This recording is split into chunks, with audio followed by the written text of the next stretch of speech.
Muy buenas tardes a todas y a todos quienes nos escuchan, quienes nos conceden la amabilidad de su presencia y de su compañía en esta maravillosa tarde. Esta es la primera emisión del programa Mujer que Sabe Latín, auspiciado por la Fundación Cultural José Muñoz Cota Ibáñez. Para profundizar un poco, para darle contexto a este programa, quiero comentarles por qué el nombre. ¿Por qué el nombre de Mujer que Sabe Latín? Primero que nada, el nombre hace referencia a nada más y nada menos que la obra de la gran escritora Rosario Castellanos. Rosario Castellanos escribió Mujer que Sabe Latín en el año 1973, un año antes de su fallecimiento, y la teoría que ella planteaba en este libro, ella nos explicaba a los dos tipos de mujeres que en ese momento se concebían. La mujer en el ámbito de lo moral, dado que la iglesia había concedido que teníamos alma, y la mujer en el ámbito de lo biológico, porque era innegable que teníamos cuerpo, pero a nivel reproductivo. Así que Rosario Castellanos explora a la verdadera mujer, a la mujer en el ámbito de lo académico, a la científica, a la mujer en el ámbito de las letras, a la mujer que rompe los paradigmas, que rompe los esquemas, a la mujer que no hace caso de los dogmas socialmente implantados o socialmente construidos en esa época desde el origen de los tiempos. Por eso es que ahora en este espacio de activismo poético y de activismo cultural estaremos acompañadas, la maestra Celia Guadalupe Álvarez y yo, de mujeres que saben latín, es decir, de mujeres que se desempeñan en el ámbito intelectual, de mujeres que rompen los moldes, de mujeres que deconstruyen mitos y que a través del arte, de las letras y de la cultura reconstruyen o construyen una nueva realidad. En esta ocasión quiero pues ceder la palabra a la maestra Celia Guadalupe Álvarez Moreno. Celia Guadalupe Álvarez Moreno, ella es la presidenta a nivel estatal, a nivel Coahuila, de la Fundación Cultural José Muñoz Cota Ibáñez, y es una conocida amiga, muy querida y promotora cultural en el estado por décadas. Voy a pedirle a la maestra que por favor nos describa un poco los objetivos de la Fundación José Muñoz Cota Ibáñez.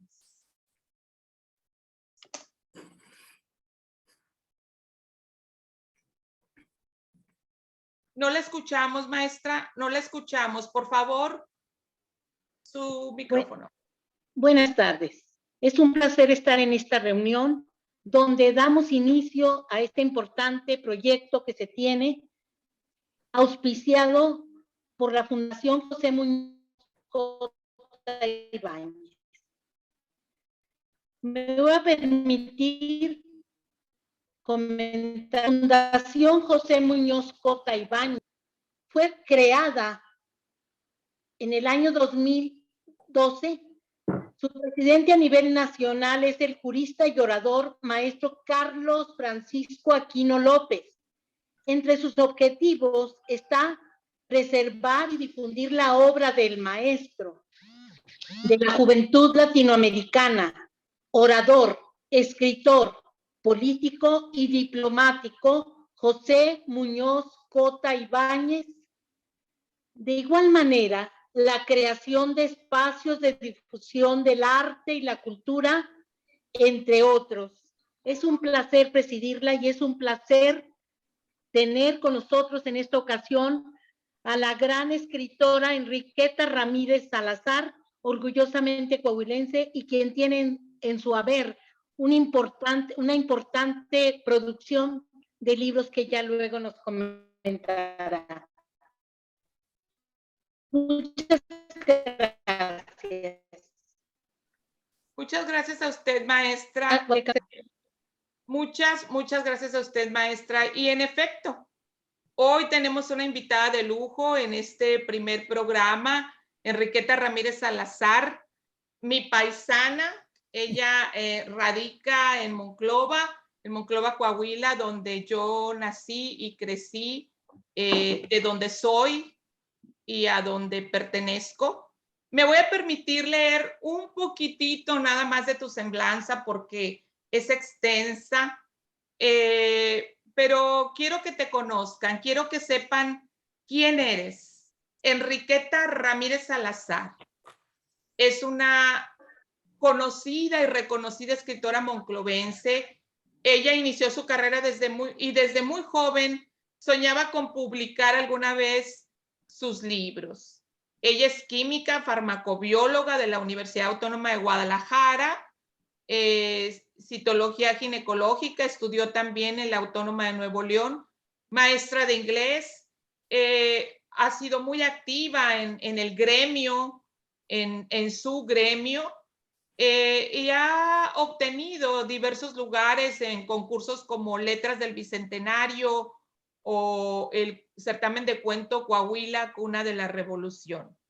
Enriqueta es coautora de los libros Veladas Literarias de la revista Albarda, Desovillando el Hilo, colección Siglo XXI, escritores coahuilenses de la Universidad de mi alma mater, Autónoma de Coahuila, y Sírvame el entendimiento del Museo Biblioteca Pape. A partir de 2015, Enriqueta empieza a publicar sus novelas, esencialmente es novelista. A la fecha, si no me equivoco, lleva 7 libros publicados, aunque seguramente muchos más escritos. En el chat de esta transmisión hemos puesto los links donde ustedes pueden obtener la obra de esta maravillosa escritora coahuilense. Pero vamos de lleno a tu trabajo literario, Enriqueta. ¿Cómo empezaste? ¿Cómo iniciaste? ¿Cómo nació esta pasión por la literatura? ¿Qué te motivó? ¿Qué te llenó? ¿Qué te impulsó a tomar el lápiz o a tomar la pluma? Porque yo sé que escribes a mano al principio. ¿Qué te motivó cuando tú estabas frente a esa hoja en blanco con tu pluma? ¿Qué sentías? ¿Qué pensabas? ¿Cuál era tu horizonte? Yo creo que yo nací escritora porque era muy pequeña. Además, yo creo que no sabía leer y escribir cuando yo ya pensaba, tenía mis pensamientos de reflexión y los quería escribir, yo digo que para entenderme, pero era una forma también de retener el tiempo, de saber lo que estaba haciendo mientras me desarrollaba. Fue de toda mi vida escribí, a pesar de que fui muy criticada porque pues en el salón los compañeros hacían burla, especialmente cuando lo que empecé a escribir fue poesía, y entonces yo la decía y pues era motivo de mucha burla. Eso me causó que por mucho tiempo ya no la dijera, la guardé, ¿verdad? Y mucha de ella se perdió. Pues poco a poco, bueno, fui a cumplir lo que mi generación de mujer me pedía. Me enamoré, me casé, tuve una profesión, afortunadamente tuve una profesión. Mi papá fue un hombre progresista que tuvo 3 mujeres, a diferencia que quería 3 hombres, entonces nos dijo que quería que fuéramos a la universidad. Y sé, porque mis compañeras niñas me decían, ¿por qué tú vas y yo no puedo ir? ¿Verdad? Porque era una cosa que causó pues dificultades. Y igual en la familia de mi mamá de Jalisco decía, ¿cómo es posible que manden a una mujer a la universidad? No va a terminar la carrera, se van a portar mal. Las mujeres no son para ir a la universidad, deben de estar en su casa. Entonces, afrontamos muchas interrogantes, muchas expectativas que no se cumplieron y que, bueno, terminé la carrera, luego hice una especialidad y tengo 40 años trabajando en compañía de mi esposo, que es ginecólogo. Yo hago Papá Nicolaos. Pero siempre, siempre, siempre escribí. Y bueno, cuando llegué a Monclova, ya casada, con hijos, ya trabajando, me fui abriendo el camino a conocer en Monclova quién escribía. Y me tocó encontrarme con Antonieta Palma, que ella tenía una sección en el periódico, tomaba fotografías y luego hacía sus libritos de poesías y los vendía. Y entonces yo se los compraba. Y un día me dijo, bueno, ¿por qué me los compras? Le digo, porque me gusta lo que escribes. ¿Y tú escribes? Sí, sí escribo. Te invito a un taller. Esto era como el 86. Empiezo a ir a sus talleres, me encontré con gente que como yo escribía, porque para mí era un defecto, esa urgencia era un defecto. Era como ser narizona o ser fea o ser demasiado delgada o cualquier otra cosa que le quieras poner. Entonces cuando me encontré más gente que como yo hacía lo mismo, fui perdiendo el miedo a explicarme. Y de ahí pasé a otro taller de la UPN con compañeros de la UPN y luego tuve un maestro por 15 años que venía cada 15 días a darnos clases particulares a un grupo. Empezamos como 20, terminamos 3, pero siempre me quedé. Y después estoy con Antonio Sonora en el PAPE. O sea, tengo como 30 y tantos años de estar en talleres. Y sí, muchos libros fallidos que se quedaron en el intento porque no tenía todavía las armas, lo adecuado para poder armar una historia y sostenerla y todo lo que se necesita para mantener la atención del público, pero pues no sé si algún día las iré a hacer o no. Por lo pronto mi meta está cifrada en muchos planes a futuro y eso me ocupa gozosamente me ocupa muchas horas del día. Y es bueno, antes de dar paso a la siguiente pregunta que tiene la maestra Celia por ahí, mencionaste al maestro Antonio Sonora. Sí. Que ha sido una persona, yo creo que crucial en todo tu desarrollo como escritora. Él coordina los talleres en nuestra amada biblioteca, Museo Biblioteca Pape, donde yo iba a leer el verano completo porque no podía comprar libros, ya iba a leer hasta que me corrían ya entrada la noche, o cuando me reía si estaba leyendo comedia, etcétera. Porque sí me llegaron a correr una vez que estaba leyendo a Molière y solté la carcajada y estaba yo en el piso porque me gustaba sentarme en el piso a leer en la antigua sí. Biblioteca. Pero bueno, le damos también un reconocimiento a Antonio Sonora por ese acompañamiento. No, yo creo que no solamente a ti, sino a otros escritores de nuestra comunidad, de nuestra amada Monclova. Así que desde aquí un amplio reconocimiento, Antonio. Y yo quisiera reconocer también a la Fundación Pape, que ha hecho muchas actividades a favor de la cultura de Monclova. Y hay mucha gente que da testimonio de eso y a veces pues la gente no lo menciona, pero para mí ha sido muy bueno. Y en mi taller hay gente muy joven de 18 años que se está ya cultivando en eso y a mí es forjar un futuro mejor para ciudades de más adelante. Exactamente, coincido totalmente contigo. De hecho, muchos de nosotros ni siquiera habríamos tenido acceso a los libros si no fuera por la Fundación Pape, entre otros muchos beneficios que nuestra comunidad ha recibido. Ahora voy a pedirle a la maestra Celia si tiene alguna pregunta para la escritora. Pues me llama mucho la atención la gran riqueza que tienes en producción, Enriqueta, y me maravilla. Y yo quisiera preguntarte, ¿en qué te inspiras? ¿Cuál es tu fuente de inspiración para poder empezar? Ya sabemos que lo difícil es escribir la primera línea, pero tú tienes muchas armas, mucha trayectoria, muchas vivencias, y esa sería la primera pregunta que te haría. ¿En qué te inspiras? Fíjate que ahora que me ha dado a conocer... Permíteme.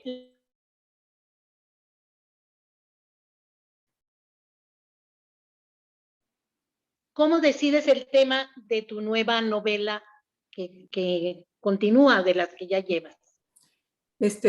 Ahora bueno, que un poco de gente conoce mi trabajo, a veces hay personas que se me acercan a contarme historias pensando que las voy a escribir, pero yo no escojo las historias me escogen a mí.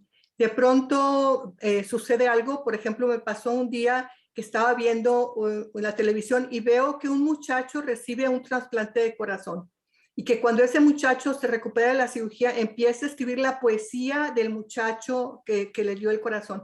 Me parece un hecho fuera de lugar, entonces voy, investigo y entre más testimonios de esos cambios que se daban y que se están apenas recolectando dentro de la donación de órganos, mientras más cambios veo, más me motivaba a escribir. Y entonces me puse a hacer una investigación profunda y ya con una historia en la cabeza, porque me llega la historia, bueno, aparte al ir investigando, voy viendo las posibilidades de lo que se puede hacer y entonces escribo el corazón de las dos.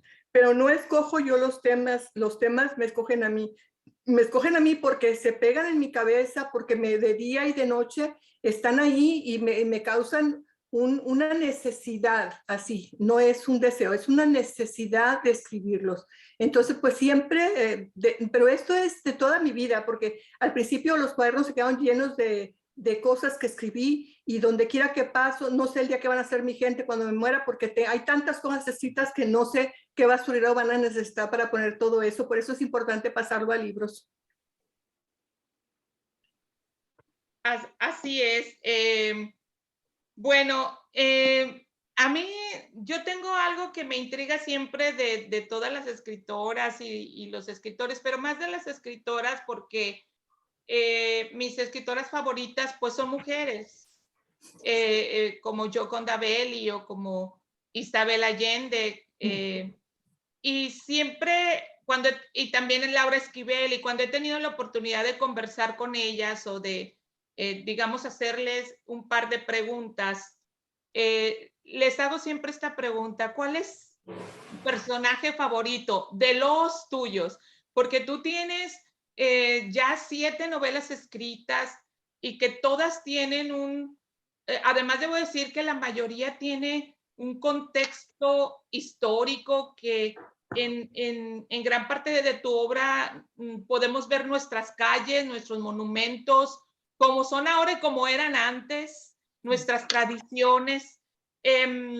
Y me intriga eso, me intriga saber cuál es tu personaje favorito. Yo leí ahora esta última novela, El corazón de las dos, porque tú y yo conversábamos de ese lazo místico que a veces existe y que muchos no logramos identificar, pero es real. Y me gustaron los personajes, pero el tuyo, tu personaje, ¿cuál es? Bueno, casi siempre es el personaje con el que estoy trabajando, ¿verdad? Porque es mi criatura que estoy forjando y el recién nacido, pero dentro de todos estos libros, el libro que más años me costó hacer es Escrito en tus ojos, que me llevó 10 años. Y entonces creo que tengo una relación muy cercana con Bernarda por eso. Lo que sí sé es que la mayoría de mis libros, exceptuando Las caras de la verdad, son libros de mujeres. Y las mujeres de mi libro son mujeres luchadoras, fuertes, decididas, que no se amedretan con facilidad. Alguien me preguntaba que por qué, y yo digo que pues seguramente porque es lo que yo admiro, ¿verdad? Yo crecí muy en contra de lo que me decían, que calladita te ves más bonita y que tú no opines y que las mujeres no deben de trabajar. Todavía cuando yo llegué a Monclova y que empecé a trabajar, hubo mucha gente que me dijo, ¿por qué trabajas si a ti tu marido te puede mantener? Y siempre tuve esa dificultad porque yo seguí mi camino de acuerdo a lo que fui forjada, y entonces creo que mis personajes tienen esa característica de ser mujeres de este tiempo. Exactamente, mujeres de este tiempo, mujeres que saben latín, mujeres que rompen los dogmas, que no aceptan por sentado lo que diga nadie, ¿verdad? Que crean su propia historia, su propia realidad. Maestra Celia. Enriqueta, yo te quisiera preguntar, de todas las autoras o autores que tienes un largo camino como mujer de letras, consideras que haya influido en tu forma de escribir para impulsarte a realizar una obra? ¿De cuál consideras que tienes esa influencia? ¿De algún escritor o escritora que hayas leído? Desde luego que dices, esta me cautivó, me motivó, fue mi impulso. Y también que nos comentes a alguien que haya contribuido a tu trabajo y prestigio como escritora. ¿Quién Bueno, dio ese impulso? A ver, quisiéramos conocer más sobre eso. fíjate que sí he sido una lectora ávida, pero muchas veces yo no escogí las lecturas porque no tenía la economía para comprar.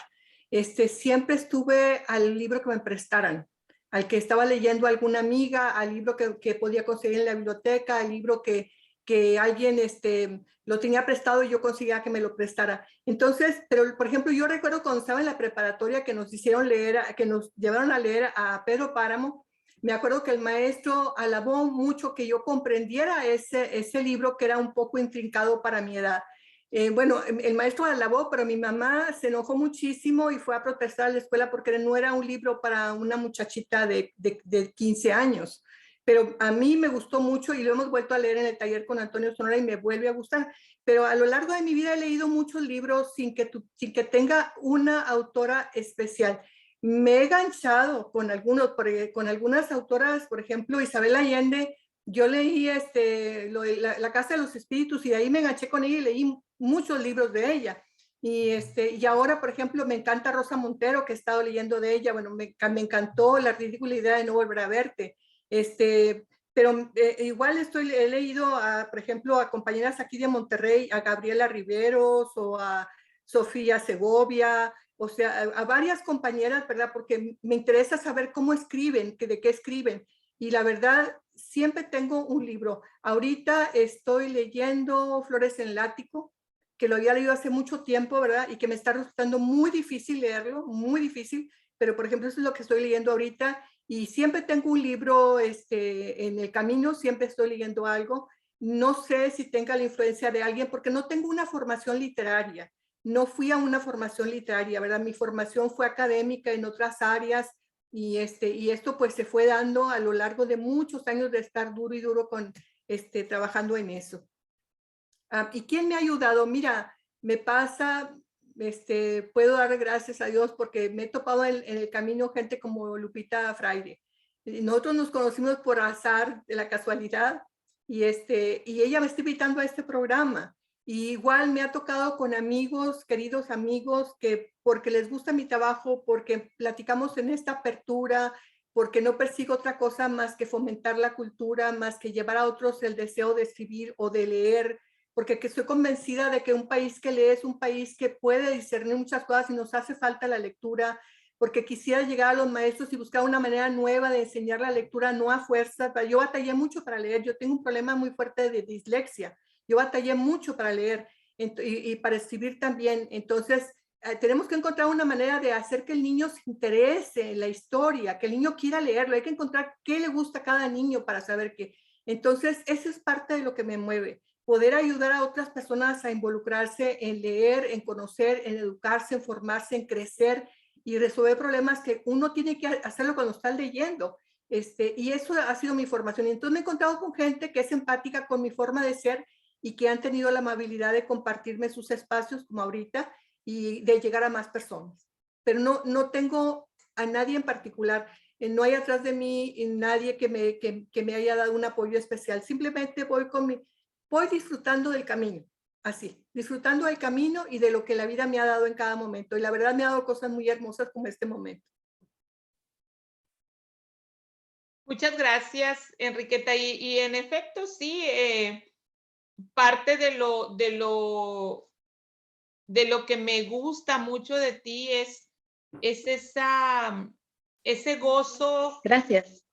Ese gozo espontáneo, natural, por escribir y por fomentar la cultura. Y yo creo que en eso, pues, coincidimos en los objetivos, no solo de la fundación, sino a nivel personal. Tanto la maestra como yo llevamos décadas tratando de fomentar la cultura, como tú dices, en principio en los niños y en los jóvenes, porque yo creo que ahí en ese reemplazo generacional, la verdad hay muchas expectativas de que el país mejore en todos los sentidos. Una de las cosas que yo aprendí de ti, bueno, que observé en ti fue que investigas, que contrastas, que siempre estás buscando información, cuestionando, planteándote escenarios, personas, historias y que corroboras esas historias. No, me gustaría que nos dijeras cuál es tu proceso para escribir. ¿Te levantas una mañana y dices, hoy empiezo el libro? ¿Dedicas 1 hora diaria, 2 horas diarias, toda la jornada? ¿Tiras muchas hojas al cesto de la basura o borras muchas páginas? Cuéntanos cómo es la intimidad de la escritura. Mira, la escritura ocupa muchas horas en mi cabeza. De eso es definitivo. Ya donde quiera que yo vaya, está dentro de mi cabeza duro y duro. Me pasa que en la madrugada con mucha frecuencia me levanta la idea que no encontraba en el día. Entonces me tengo que levantar a escribirla. No nada más la escribo a un lado, me levanto a la computadora. Pero a veces hay eventos de la casualidad. Por ejemplo, hace unos cerca de 3 años me encontré con una psicóloga que ya está en un centro de adicciones y me platicaba lo que estaba ahí, y una cosa que me escandalizó fue lo que me tocó. Me dijo que había niños de 9 años desintoxicándose, porque a raíz de que tanto se ha familiarizado el narcotráfico en México, estamos teniendo esto, ¿verdad? Y entonces, a la hora que yo me puse a ver lo que pasaba con las personas que se meten en una adicción y el tiempo que les lleva a desintoxicarse y volver a... Me parece que estamos cometiendo un crimen con nuestros jóvenes, porque un joven que se enganche en eso va a batallar mucho para salir. Entonces hablé con Erika Negrete, se llama, hablé con ella y le dije, ¿cómo ves? ¿Podremos escribir un libro? Entonces me dijo, bueno, mira, necesitamos que la historia tenga estas características porque es lo que vamos a mostrar, ¿verdad? Que se vea cómo se engancha, cómo se salve, cuáles son las características del problema en la familia y demás. Y entonces por mucho tiempo me estuvo mandando audios de lo que ella estaba viendo. Actualmente trabaja en 3 centros de desintoxicación y entonces yo tomé esos audios y hice 2 historias, una de mujeres y otra de hombres. ¿Cuál es la intención? La intención es que las familias puedan ver en ese libro qué características tiene su hijo y puedan saber si su hijo tiene un problema de adicción, porque normalmente no se dan cuenta y esa es la primera cosa que hace que los papás recurran muy tarde a buscar auxilio. Entonces, por ejemplo, eso, es un tema que me interesa, que me toca el corazón, que me toca la cabeza, que me mueve todo y entonces empiezo a ver el engranaje por el cual se puede hacer realidad y ese es el libro que va a salir ahora, se llama Armisticio, porque yo digo que para que tú puedas leer eso necesitas hacer un armisticio con tus prejuicios. Tenemos tantos prejuicios al respecto de los adictos como en su momento se tuvo en contra de las diferencias de piel o como se ha tenido por siglos en contra de la mujer que haga ciertas cosas y a mucha gente le repugna. Entonces, la primera cosa es que hay que hacer un tratado de paz con tus prejuicios para poder leer conscientemente desde tu cabeza lo que está ahí y tratar de digerirlo y poder ser de ayuda, sean maestros, sean papás, sean estudiantes. Ese es el libro que está por salir. Y nada más te digo, el libro que sigue es un libro de secretos de familia. Para este libro estoy trabajando con una psiquiatra y estoy trabajando con una joven que hace constelaciones familiares. Y también estamos comenzando, este libro está comenzando, o sea, me faltan 2 años de trabajo todavía con ese libro, ¿verdad? Pero durante todo este tiempo, este proceso lo traigo aquí y estoy continuamente pensando y voy viendo las noticias y todo lo que pasa me está hablando de lo que estoy haciendo y lo sigo creando. A veces cuando ya se quisiera cambiar cosas, pero ya no se puede. Pero así es un proceso muy largo. Así es un proceso muy largo. Gracias por compartirlo y por supuesto que esperamos con ansias esas nuevas 2 producciones que están en proceso y que están muy bien documentadas porque además acudes a las expertas y los expertos y cruzas información y la contrastas. Así que bueno, esperaremos, pero además con mucha versatilidad porque son muchos temas, maestra Celia. Los libros que escribe Enriqueta son muy diversos, digamos, de todo lo que nos pasa. Yo creo que casi todos nos podemos identificar en alguno de sus libros. Quiero comentarte que hay otro libro que también está en proceso, que habla, esos son cuentos de mujeres fuertes que han vencido la adversidad, mujeres resilientes. Precisamente una compañera tuya, la de las casas ¿verdad? Ella y yo estamos trabajando también en una historia, pero así me han surgido, son historias pues que pretendo que sean motivadoras, que una persona que diga, tengo un marido que me golpea, que es alcohólico, que es violento. Aquí esta historia que me dice cómo le hizo a esa mujer. Ese libro se llama Desamparos. Ese también está casi terminado. Perfecto. Maestra, ¿cómo ve? Maestra Celia. No, yo estoy maravillada. Qué barbaridad. Tenemos una gran riqueza literaria y en este caso maravillada por el trabajo de la escritora Enriqueta. Entonces, yo quisiera, aparte me llama mucho la atención y me gusta que su trabajo no solamente es para entretener, para divertir, para conocer, porque impregna con etapas históricas de la revolución, como dices tú, contrasta, pregunta, corrobora, etcétera. Me fascinó en especial la de El nombre de su destino, que habla de un personaje cuca de la Revolución Mexicana y todo por lo que pasa. Me enganchó y me maravilló esa historia, pero veo que también contribuye en el aspecto social, psicológico, sociológico, y esto es muy interesante. Entonces ahora me surge la duda y quiero preguntarte, Enriqueta, ¿cómo equilibras tu faceta de escritora con tu profesión, las otras facetas de tu vida, diferentes roles que tú tienes que realizar? ¿Cómo te da el tiempo? ¿Cómo equilibras pues ese tiempo para ser tan productiva? Gracias.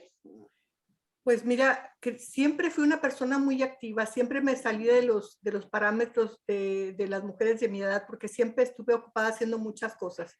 Y por eso soy instructora de psicoprofilaxis y fui instructora de sexualidad y he hecho muchas cosas. Mucho tiempo trabajé para la iglesia y daba temas, en fin, he hecho muchas cosas por inquieta. Entonces ahorita es mi tiempo para escribir porque mis hijos ya no están aquí. Ya estamos mi esposo y yo. Y él es mi principal lector, es el con el que platico muchas cosas, es mi compañero, es mi confidente, es la persona primera que conoce mi trabajo y está muy de acuerdo en lo que hacemos. Entonces, sí, tengo que limpiar casa, voy a hacer Papá Nicolaos, trabajo con él, pero prácticamente toda mi vida social, exceptando la familiar, está cancelada. Nada más, lo único que tiene espacio, siempre también gozosamente, son los talleres literarios.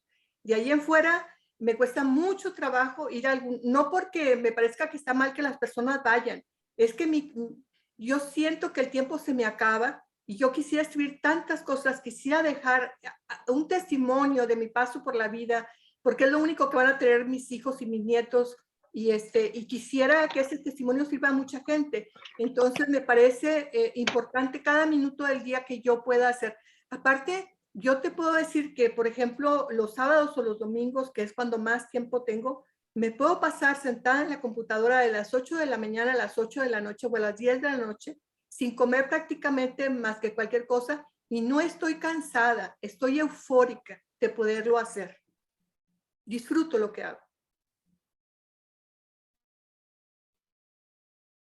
Sí, pues es ese ejercicio del pensamiento, ¿no? Así como muchas personas van al gimnasio, por ejemplo, algunas otras vamos al gimnasio intelectual, a la lectura y a la escritura. Y me parece muy relevante lo que dices en el sentido de que el tiempo apremia, ¿verdad? En el sentido de cuál es el legado que Enriqueta va a dejar, no solamente a su familia, a los miembros de su familia, a nuestra comunidad y a toda persona que pueda tener acceso a tus letras.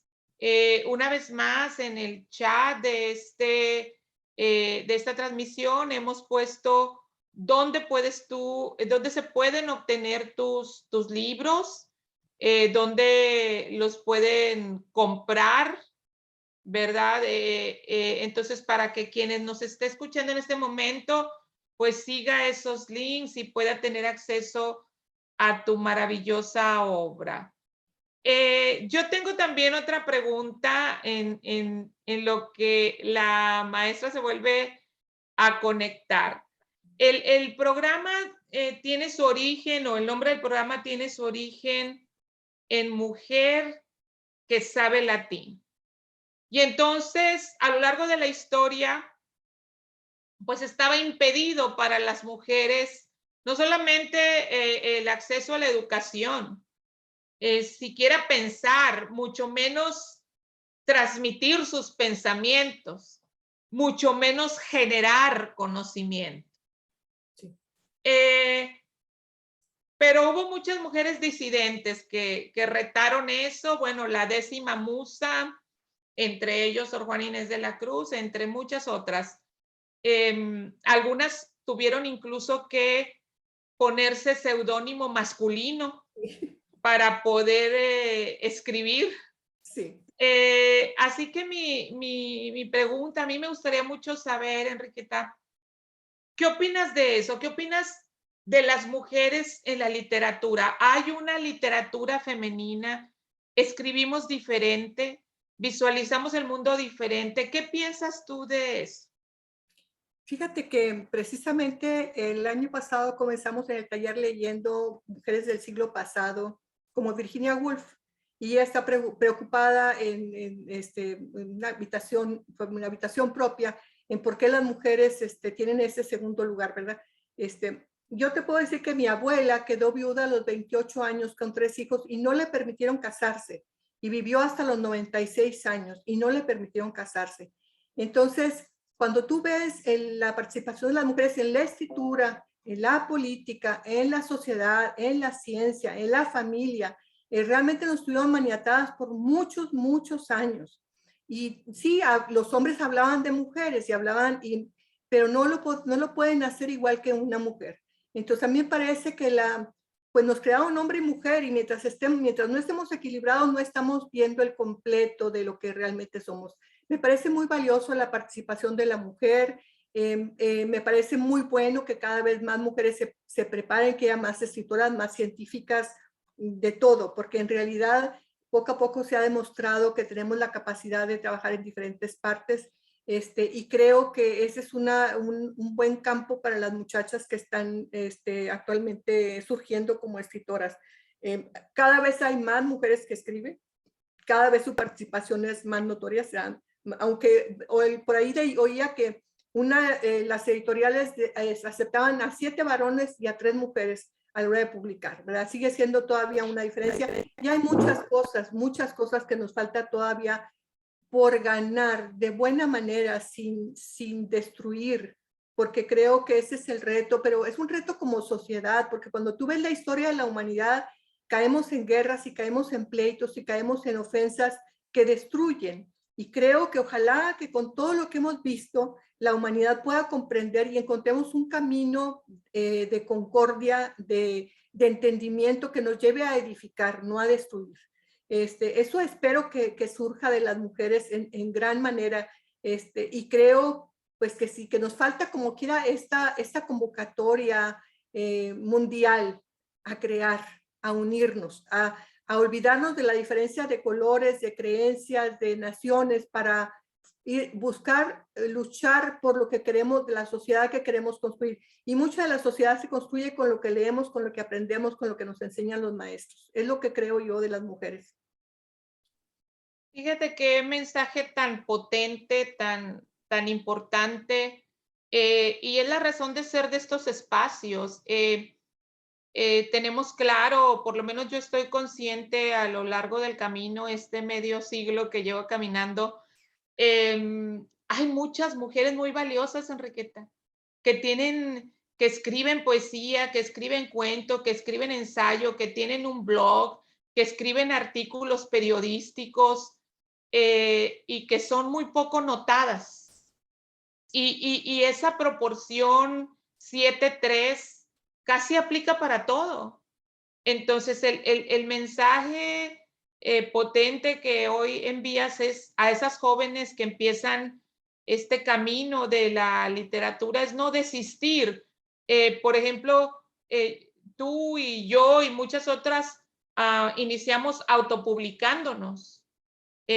Fue nuestro propio, nuestra manera de decir, pues no hay impedimentos, no lo tenemos, hacemos lo que sea necesario para que nuestras letras salgan a la luz. Déjame plantearlo de otra manera, para que el mundo vea la luz de nuestras letras. Sí. Ese es el planteamiento. Entonces, yo quisiera, bueno, maestra Celia, bueno, primero tiene saludos de Martita Montemayor, que está aquí conectada con nosotros, de Belia Ruiz Musquiz, una gran amiga también de Torreón, Coahuila, que están aquí siguiendo la transmisión. Quiero ver si la maestra Celia, desde su gran experiencia, ella es conocedora de escritores, pintores, músicos, etcétera, desde su gran experiencia, ¿tiene alguna otra pregunta o comentario para Enriqueta?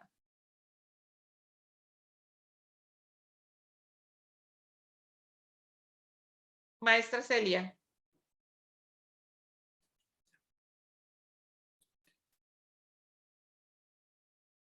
A ver, parece un poquito congelada la imagen, ya.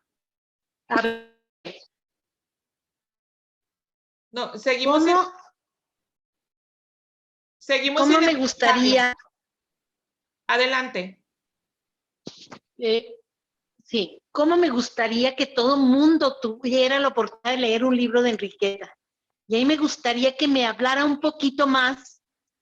Me fascinó esa historia del nombre del destino y cómo tan niña ella pudo tener visión, ese interés y posteriormente continuar y tener esa mente tan privilegiada. Y mejor que nos platique esta obra, por favor, porque estoy segura que a todos nos va a encantar y vamos a querer correr a comprar uno de sus libros. Y también me gustaría, Enrique, díganos de trabajo que hacen fomentando los círculos de lectura y cómo hay tantos lectores te siguen de diferentes ciudades como San Miguel de Allende, Monclova. ¿En dónde más tienes esos círculos de lectura? Muy bien. Bueno, me voy primero con la primera. Yo fui a estudiar inglés a Matamoros, Tamaulipas, donde vivía mi abuelita en la frontera con Brownsville. Y ahí conocí a Cuca. Cuca era una indígena huichol que había llegado ahí y que pidiendo trabajo a cambio de comida, y se quedó, mi abuela era viuda, como dije, quedó viuda a los 28 años y vivió hasta los 96. Y entonces Cuca se queda ahí. Yo iba a la escuela en la mañana y a las 3 de la tarde regresaba, así que a las 4 estaba yo en la casa. Vivía mi bisabuela, que también vivió casi 100 años, y ellas estaban oyendo novelas en el radio. Entonces yo las escuchaba un rato y luego nos salíamos al frente de la casa a ver pasar a la gente y Cuca se sentaba ahí, ¿verdad? Yo no sé si, porque también vivía ahí una tía mía que tiene 4 hijas, primas mías, con la que conservo todavía una relación muy cercana. Y entonces todo el mundo la veíamos, pero yo era diferente. Mira, yo batallé mucho con mi forma de ser. En mi casa mi mamá siempre me decía que era muy metiche y que preguntaba cosas que no me importaban porque era muy curiosa. Y yo preguntaba muchas cosas siempre. Y abuelita, ¿qué día tenías? ¿Y por qué te casaste así? ¿Por qué hacías? Preguntaba cosas que molestaban mucho. Decía, es que tú atentas al pudor de la familia porque preguntas cosas que no se deben de preguntar. Pero es que a mí me interesaban. Y yo fui muy mal entendida y luego después cuando yo quería decir algo me decían, ay, tenías que ser tú, porque no embonaba en la forma de ser, pero pues eso no implicó que yo cambiara, ¿verdad? Era algo que estaba con mi personalidad. Entonces yo platiqué mucho con Cuca, yo le escuché, seguramente no todo el mundo le escuchó, yo le escuché y a mí lo que me llamó mucho la atención de lo que ella me platicó es que me dijo que había tenido 7 parejas. Yo me imaginé entonces que si mi mamá o mi abuela se dieran cuenta que me dijo eso, no le iban a dejar platicar conmigo porque no eran cosas que se platicaban entonces con las niñas. Pero a mí me impresionó mucho. Y entonces escuché sus historias así nada más. No es, si es que, lo único que recuerdo que escribí es una lista de las palabras que ella decía raras y que yo no entendía. Pues después me di cuenta que eran de su idioma, de su palabra náhuatl, pero yo las escribí y buscaba lo que querían decir. Pasan muchos años y cuando va a llegar el 2010 pide el estado de Coahuila un cuento revolucionario. Y entonces le hablo yo a mi mamá y le digo, oye mamá, ¿qué te acuerdas tú de Cuca? Porque yo me acuerdo que ella me decía, dice, mamá, bueno, mamá es de Jalisco, también es de Guadalajara, me dijo, ella era de los Altos de Jalisco y su ranchería se llamaba Santa Rita. Fue la que me dio eso. Mamá se acordaba de unas cosas y yo de otras. Y luego mis primas y mis hermanas, así formé. Yo ya sabía cosas, ¿verdad? Sabía que ella tenía esa capacidad de ver a las personas y de saber lo que había dentro de su persona, de poder leer con los ojos y entender con el corazón, así lo decía ella. Y para mi sorpresa, cuando yo me meto a ver la cosmovisión de los huicholes, esa es una de las cosas que ellos dicen. Yo eso no lo sabía, ¿verdad? Pero ella me lo dijo. Entonces, pues doy por cierto mucho de lo que ella me dijo. Hubo partes que yo tuve que pegar, ¿verdad? Porque, por ejemplo, ella me platica, lo más difícil para mí de escribir de esa historia fue cuando ella se relaciona con Juan de Dios, que era un hombre que jugaba y hacía apuestas. Pero entonces jugaba alrededor donde estaba prendida la lumbre, donde estaban entre las luchas, y ella llevaba a vender té o café o entregaba, y ella se fijaba en las cartas que tenían los demás y le soplaba, ¿verdad? Pero en realidad Cuca se daba cuenta por las facciones de las personas si estaban ganando o estaban perdiendo, si estaban diciendo mentiras. Entonces le fue muy útil. Pero meterme en qué tipo de cosas se jugaba en ese tiempo, cómo se jugaba, y luego pues era cuando viajaban en tren, ¿verdad? ¿Qué época? Me tuve que ir con los historiadores a ver si las épocas coincidían, y entonces pues me tardé 3 años en hacerlo. Pero su personaje me fascinó. Y lo que dice de ella al final de su vida, yo no estaba ahí, eso fue como en el 68, 69, cuando ella muere, pero murió así, de un cáncer de matriz que no le dolía, nada más se fue quedando sin fuerzas.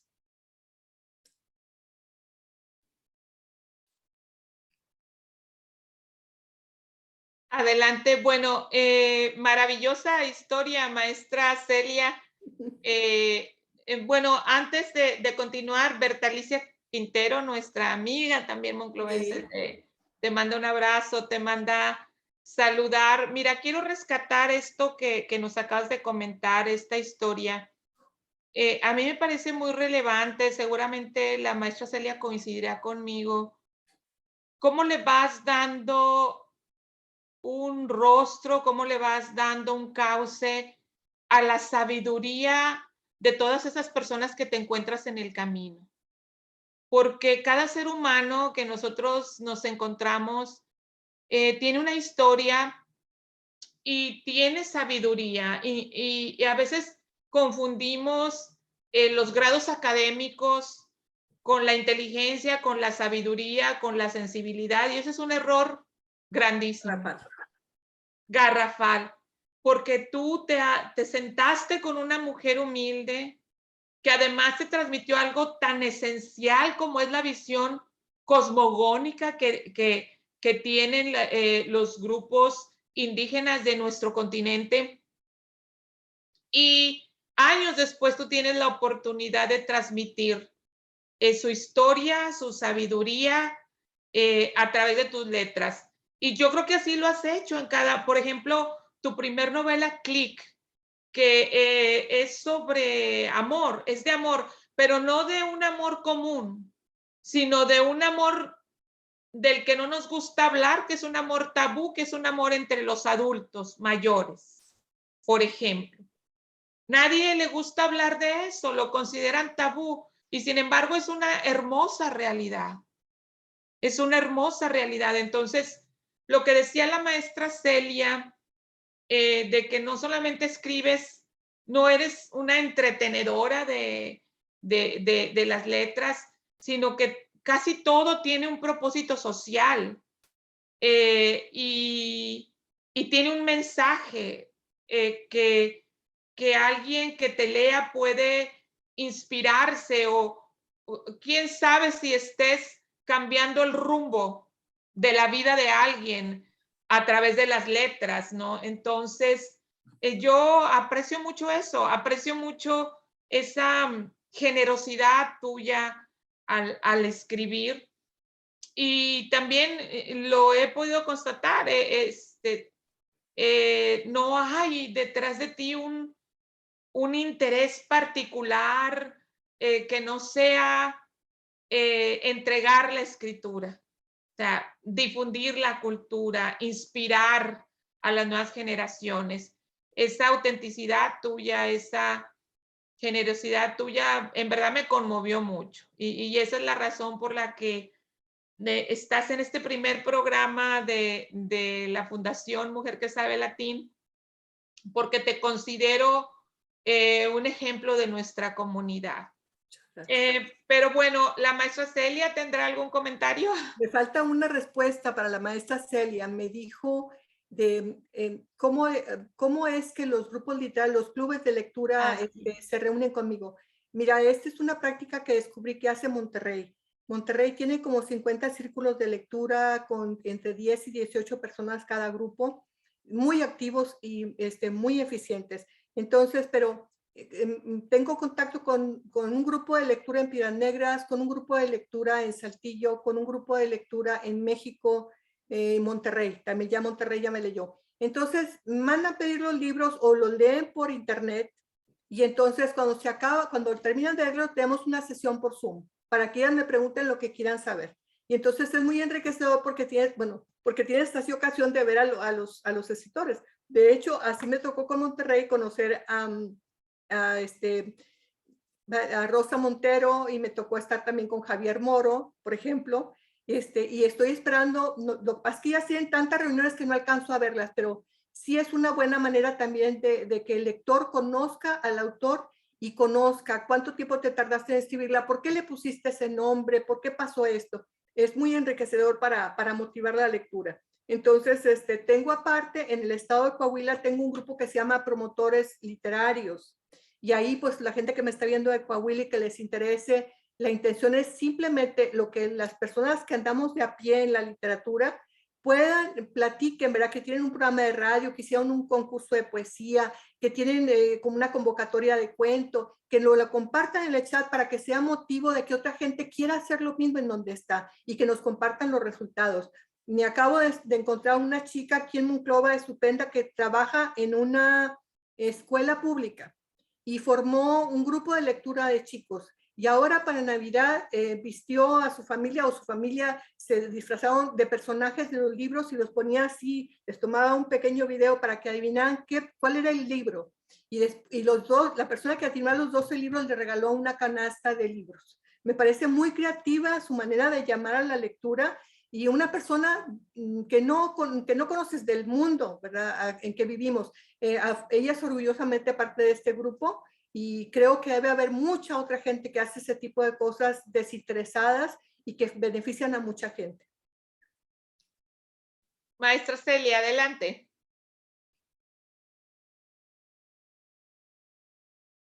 No la escuchamos, no la escuchamos.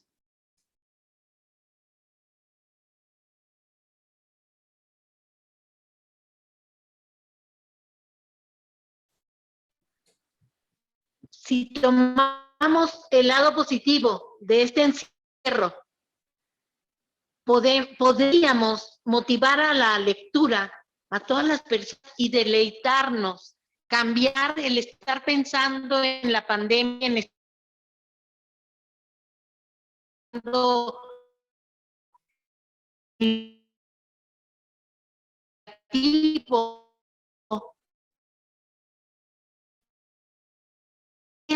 el lado positivo, volvernos a cultura, pues, cómo no, sabemos que México somos de los países que si lee un libro al año es una gran cosa. Muy triste porque otros países semana te leen hasta 7 o más tal vez. Entonces, tus historias me parecen un deleite, me parecen muy digeribles, me parecen muy sencilla tu forma de escribir. y muy interesante a la vez. Y entonces me gustaría también que nos dijeras cómo podemos llegarnos a esos libros, de qué manera los pide uno con manda por correo o cómo los podemos hacer.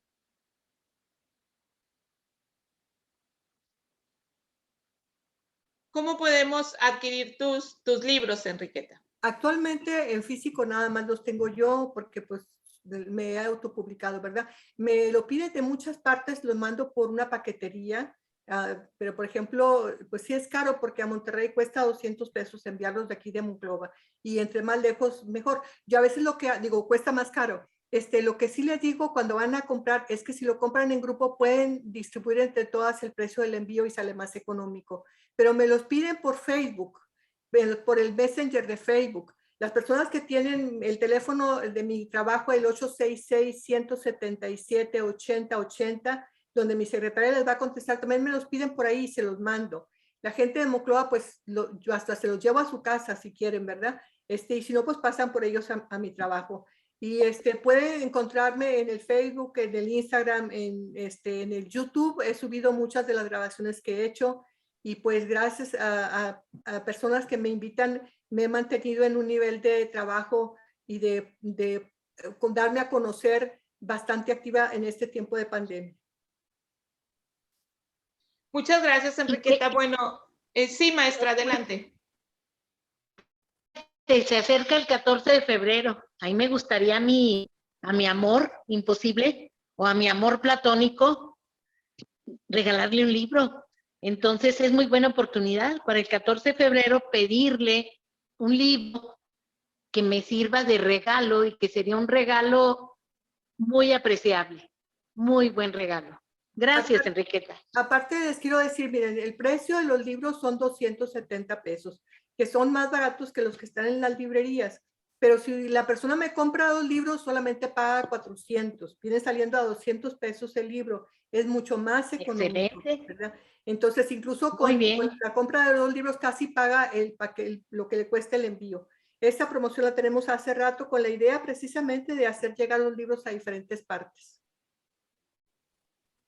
Muchas gracias, Enriqueta. Muchas gracias por tu generosidad. Maestra, adelante, maestra Celia.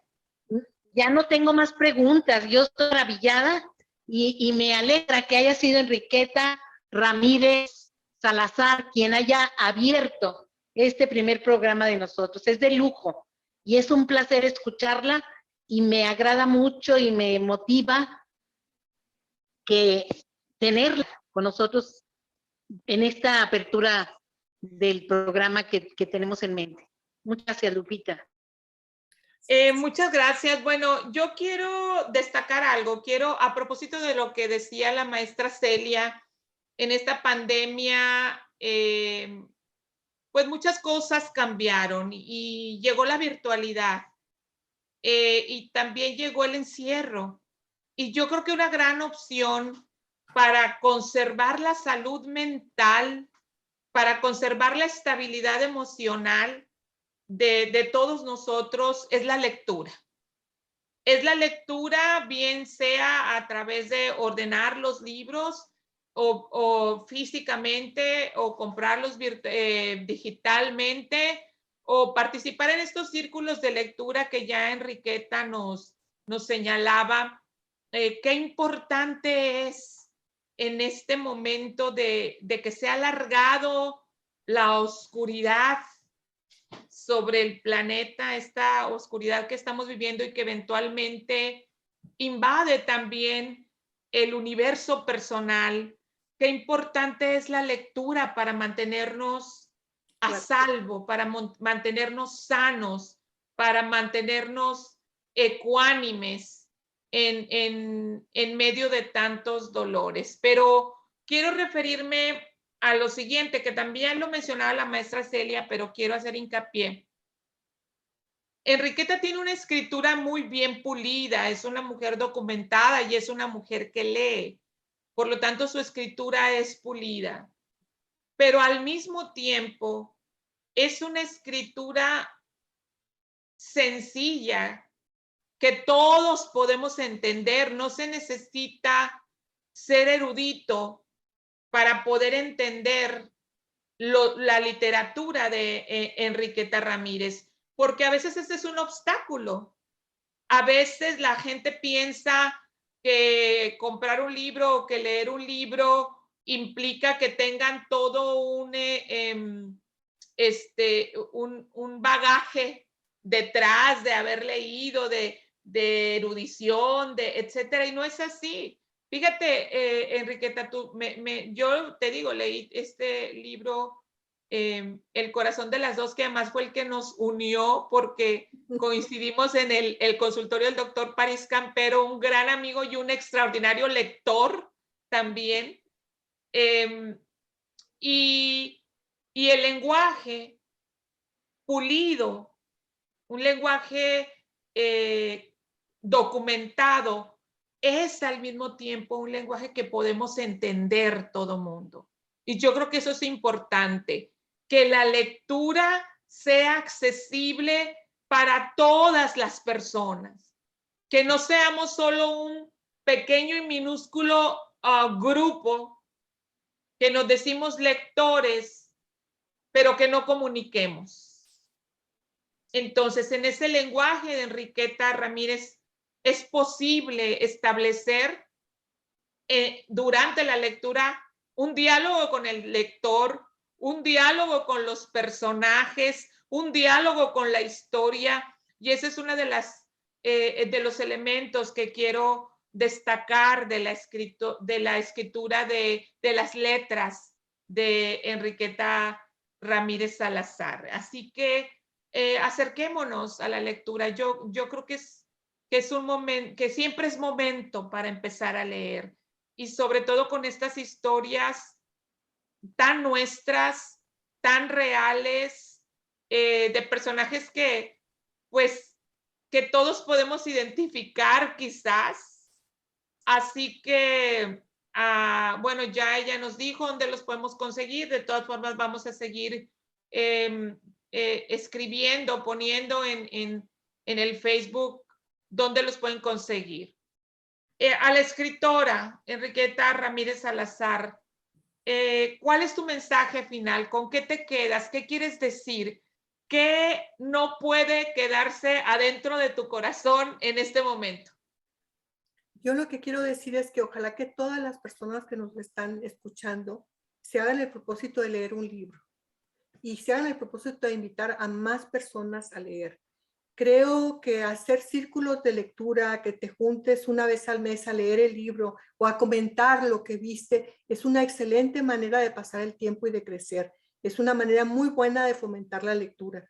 Quisiera que toda la gente que vea este programa se comprometiera en esa sencilla actividad para que pronto se note en el ambiente donde estamos que la gente esté ocupada en otra tarea que estar viendo las noticias tan tremendas, tan nefastas, tan destructivas, que esté desocupada, que se saque de su corazón todo lo que nos ha implicado estar cerrados y metamos esas historias de cualquier escritor